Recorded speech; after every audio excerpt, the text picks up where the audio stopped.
$500 cash every month for 2 years to 150 randomly selected low-income applicants from 4 neighborhoods: National City, Paradise Hills, San Isidro, and Encanto.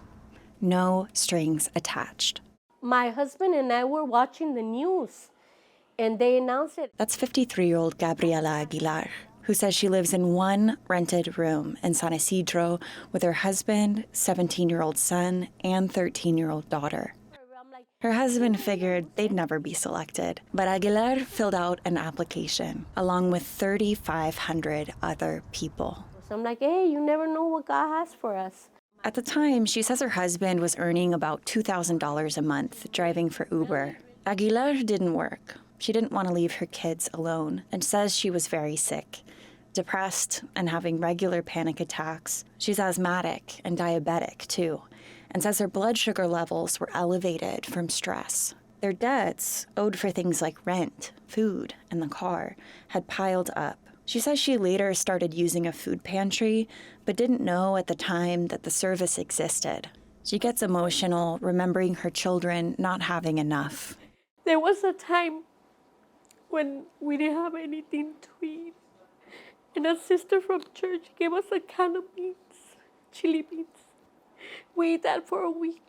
She applied for CalFresh, California's food assistance program, an experience she says was humiliating.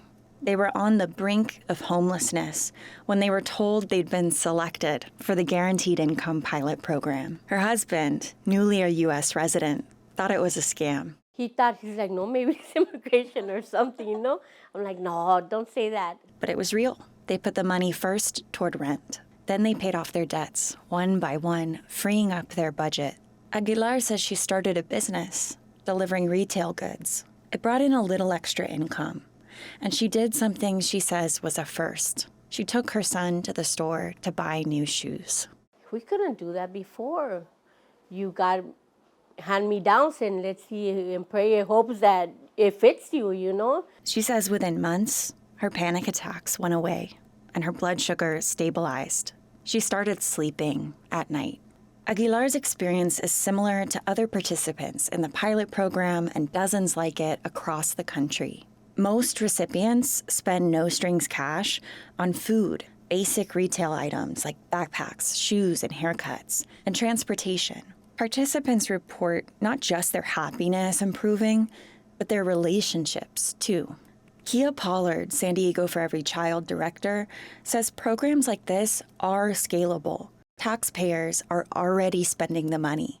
On child welfare, on prison pipeline, all of these systems that are connected to people just experiencing poverty, not having enough to meet their needs. So we're funding those now, and it's quite expensive. Existing safety net systems could be reimagined too, she says, like distributing CalFresh as flexible cash. Guaranteed income allows families to use the money for whatever they need most, and they don't have to keep their income low to retain the benefit. Pollard says it's a myth that direct payment recipients don't continue to work. The majority of them are working already and have full-time or part-time employment, and as a result of this program have sought new opportunities. Now on track to becoming debt-free, Aguilar's family has money and hope to invest in their futures. Still driving, her husband dreams of starting a dessert business, she says. Her son now plans to go to college instead of straight to work. That got her daughter thinking about college for the first time too, and herself. I'm like, you know what? Samuel goes to college, I go to college too. He's like, yeah, Mom, we're gonna both go to college. Like, yeah, we're gonna go to college. Pollard's team is promoting the results of the pilot program with the hope of creating support for more like it. Katie Hyson, KPBS News.